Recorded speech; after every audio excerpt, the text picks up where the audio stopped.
Once upon a time in Armenia, there lived a famous hunter who was a widower with a son from his previous marriage. He remarried, but soon fell gravely ill. On his deathbed, he said to his new wife, "I'm dying, and I know that when my son grows up, he'll follow in my footsteps as a hunter. Please make sure he never goes to the Black Mountains to hunt." After the hunter's death, his son indeed took up his father's profession. One day, his stepmother said to him, "Son, your father's dying wish was that if you became a hunter, you should never go to the Black Mountains." But the young man paid no attention to this advice. One day, he took his bow and arrow, mounted his horse, and rode off to the Black Mountains to hunt. As soon as he arrived, a giant appeared on a lightning-fast horse and shouted, "How dare you come to hunt on my land? Have you never heard of me?" The giant hurled 3 massive maces at the young man, who cleverly avoided them by hiding under his horse's belly. Then it was the hunter's turn. He drew his bow, took aim, and shot the giant, pinning him to the ground. The young man quickly mounted the giant's lightning horse, which galloped swiftly to a magnificent palace adorned with gold and precious jewels. There, a beautiful maiden appeared at the window and exclaimed, "How did you get here, human? Not even snakes or birds can reach this place." "Your beauty drew me here, fair maiden," replied the young man, already smitten. "But the giant will tear you to pieces," she warned, though she too was falling for the handsome hunter. "I've already killed him. His body lies where it fell," he answered confidently. The palace doors opened, and the maiden welcomed him inside. She explained that she was a prince's daughter, stolen by the giant, and kept in this palace with 40 beautiful handmaidens to serve her. "Now that you've killed the giant," she said, "I, still a maiden, will be your wife, and all these maidens will serve us both." They accepted each other as husband and wife on the spot. Upon exploring the giant's treasures, they discovered countless jewels, gold, silver, and wealth, beyond imagination. The young man, delighted with his newfound fortune, beautiful wife, and palatial home, decided to stay and continue his daily hunting. One day, however, he returned home, sighing heavily. "What's wrong?" his bride asked. "Aren't my 40 handmaidens and I enough to make you happy? Why are you sighing?" "You're wonderful, my love," he replied. "But my mother is dear to me too. You have your place in my heart, but so does she. I was thinking of her. That's why I sighed." "Well," his wife suggested, "why don't you take a horse-load of gold to your mother? She can live in comfort and be happy." "No," he said, "I'd rather bring her here to live with us." "Very well," his wife agreed. "Go and fetch her." The young man went to his stepmother, told her about his adventures, and brought her back to the palace in the Black Mountains. As his mother-in-law, she became the highest-ranking woman in the palace, with both the bride and the handmaidens answering to her. The young man continued his hunting trips. Meanwhile, his stepmother, skilled in witchcraft and medicine, secretly went to the giant's corpse and used her remedies to heal him. She fell in love with the giant and hid him in the palace cellar, visiting him in secret, afraid of her stepson discovering them. Wanting to be rid of her stepson, the witch asked the giant, "How can I send my son on an errand from which he'll never return?" Following the giant's advice, she went to her room, placed thin, dry pieces of bread under her bed, and pretended to be ill. When the young man returned from hunting and heard of her illness, he rushed to her side. "What's wrong, mother?" he asked, concerned. "Oh, son," she moaned weakly, "I'm terribly ill. I'm dying." As she turned in bed, the dry bread crackled beneath her. "Listen," she exclaimed. "My bones are cracking." "What can I do to help you, mother? What's the cure?" the young man asked anxiously. "Oh, my son," the witch replied, "there's only one remedy, the melon of life. I'll never recover unless I eat that fruit. You must bring it to me." "Don't worry, mother," the young man assured her. "I'll bring you the melon of life." The young man set out on his quest. After a long journey, he stayed with an old woman who asked about his mission. Upon hearing his task, she warned him, "Son, you've been deceived. This is a deadly mission. Don't go." But the young man insisted, so she advised him, "On your way, you'll come to a mansion where 40 giants live. They hunt during the day, but their mother stays home kneading dough. If you can sneak up and suck her breast without her noticing, you'll be safe. If not, she'll devour you in one bite." The young man followed her instructions and successfully sucked the giantess's breast without being caught. "Curse the one who told you how to do that," the giantess exclaimed. "I would have made a meal of you, but now that you've suckled from me, you're like my own son. I'll hide you in a box so the giants don't eat you when they return." That evening the giants came home and smelled a human. "Mother," they said, "we hunt beasts all year for our meals, and now you've eaten a human without saving us even a bone to chew." "Nonsense," she replied.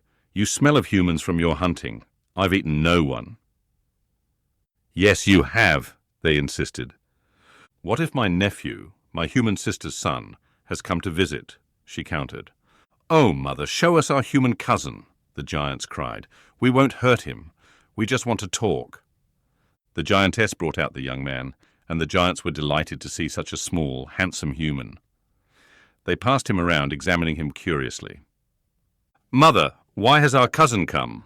they asked. "He needs to pick a melon of life for his sick mother," she explained. "You must help him get it." "We can't," the giants admitted. "It's beyond our abilities." But the youngest giant, who was lame, offered to help. "Cousin, I'll go with you to get the melon of life. Just bring a jug, a comb, and a razor." The next day, the young man and the lame giant set off. They reached a garden guarded by 50 giants, all asleep. They sneaked in and plucked a melon of life. But as they fled, the lame giant's leg caught in the fence. The noise woke the guards, who chased after them. "Throw the jug behind you!" the lame giant yelled. The young man did so, and a vast sea appeared, slowing down their pursuers. When the 50 giants caught up again, the lame giant shouted, "Now throw the comb!" This created a dense jungle, buying them more time. Finally, when the giants were closing in once more, the lame giant called out, "Quick, throw the razor!" This time, the ground behind them became covered in razor-sharp glass shards. Before the 50 giants could cross this obstacle, the other 39 giants arrived to rescue the young man and their brother. The young man bid farewell to his giant aunt and cousins, and headed home with the melon of life. On his way back, he stayed again with the old woman who had advised him earlier. She asked if he had succeeded, and he proudly showed her the melon, recounting his adventure. That night, while the young man slept soundly, the old woman secretly replaced the melon of life with an ordinary melon. In the morning, unaware of the switch, the young man took the fake melon to his stepmother. She ate it, pretending to be cured. The young man resumed his hunting trips. Meanwhile, the witch consulted the giant in the cellar again, saying, "This task wasn't fatal to my stepson. Suggest an even more dangerous journey from which he won't return." Following the giant's advice, she once more feigned illness. When the young man returned, she moaned weakly, "Oh, son, I'm dying. You won't see me again."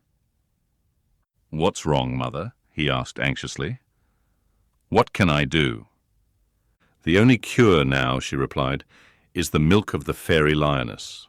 If you bring it, I'll live. If not, I must die." The young man set out again, staying once more with the old woman.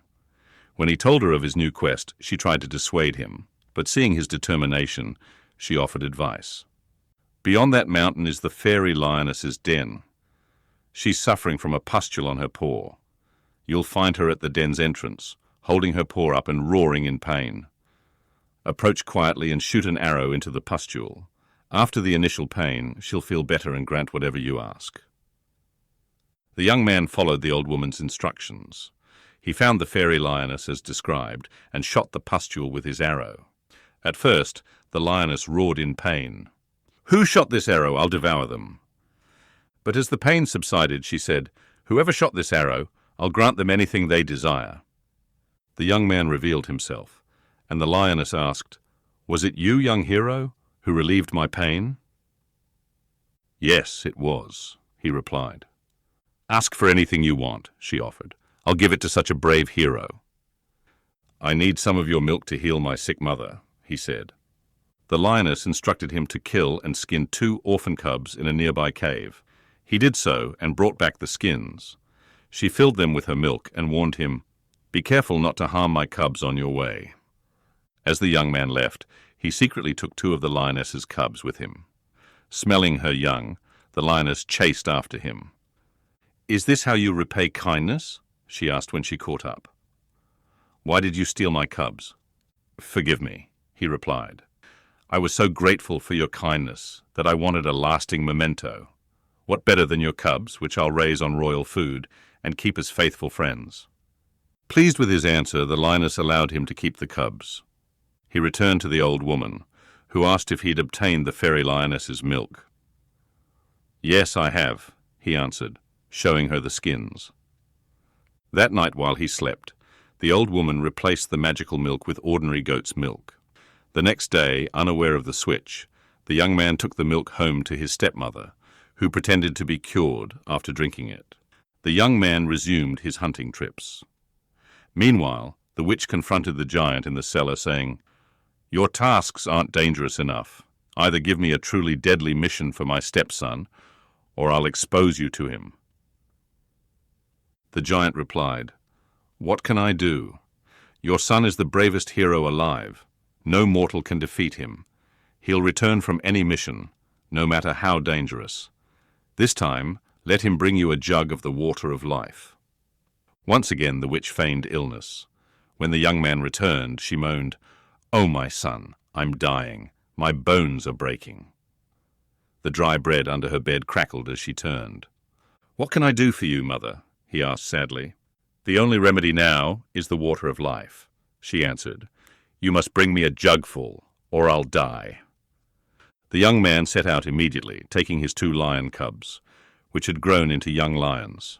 He visited the old woman again and explained his new quest. "Oh, son," she exclaimed, "I see clearly now that someone is plotting against you. This is the most dangerous mission ever undertaken. No one has ever returned from it. Please go back. Your mother must be deceiving you." "I must go," he insisted. The old woman warned him, "When you put your jug in the fountain, you'll fall into a deep sleep for 7 days and nights. First, scorpions will attack you, then serpents, then beasts of prey, and finally all kinds of supernatural beings. You'll surely be devoured." "I'll face whatever comes," he declared, and set off with his lions. The young man reached the fountain of the water of life and found it trickling out in a tiny stream. As soon as he placed his jug under it, he fell into a deep sleep that lasted 7 days and nights. First, countless large scorpions attacked the sleeping hero. His loyal lions fought and destroyed them all. Then, thousands of terrifying serpents appeared, hissing and striking with their forked tongues. Again the lions battled fiercely and defeated them. Next, an army of vicious beasts surrounded the fountain, seeking to devour the young man. After a bloody struggle, the lions emerged victorious once more. When the young man finally awoke after 7 days, he was horrified to find himself surrounded by a high wall. His lions had built it from the carcasses of the creatures they had slain. The faithful guardians sat on either side of their master, watching his every move. Seeing them covered in blood from head to toe, the young man realized how much he owed them for protecting his life. Grateful, he washed his lions clean with the water of life. Then, taking the now-filled jug, he returned to the old woman's house. "Did you bring the water of life?" she asked. "Yes, I did," he replied, showing her the jug. "It wasn't you who succeeded," she said, "but heaven and your faithful lions that preserved your life." That night, while the young man slept, the old woman replaced the water of life with ordinary water. In the morning, unaware of the switch, he took the jug to his stepmother, who pretended to be cured after drinking it. The next day, the young man went hunting again. The witch confronted the giant, threatening, "If you can't tell me how to destroy my stepson, I'll destroy you." "Your stepson is incredibly brave," the giant replied. "He's a unique hero. Only you can kill him." "How? Tell me," the witch exclaimed eagerly. Remember the 3 red hairs among his black hair. If you pluck them out, he'll die." The next day, the witch said to the young man, "Son, rest your head in my lap and take a nap." He did so, and quickly fell asleep. The witch immediately grabbed the 3 red hairs and plucked them out. The young man convulsed twice and died. "Now, giant," the witch ordered, "chop this corpse into small pieces." "I won't raise my hand against such a hero," the giant refused. "Coward!" she exclaimed, seizing a sword herself. She chopped the body into pieces, stuffed them in a sack, and threw it over the garden wall. One little finger fell into the garden. The lions, learning of their master's fate, retrieved the sack and took it to the old woman. She reassembled the body, but the little finger was missing. The lions found it in the garden and brought it back. The old woman then used the real fairy lioness milk, melon of life, and water of life she had kept secret. She restored the young man to life, who exclaimed, "What a deep sleep I had!" "Sleep," the woman replied. "You would never have awakened if Providence hadn't preserved you." She explained what had happened. Grateful, the young man gifted her with gold and silver. He then returned to his palace, freed his wife from the cellar where she'd been imprisoned, and confronted the witch and giant. He had the giant throw the witch's illegitimate children into a fire, then the witch herself. He spared the giant's life in exchange for an oath of loyalty. The young man and his wife renewed their vows and lived happily ever after.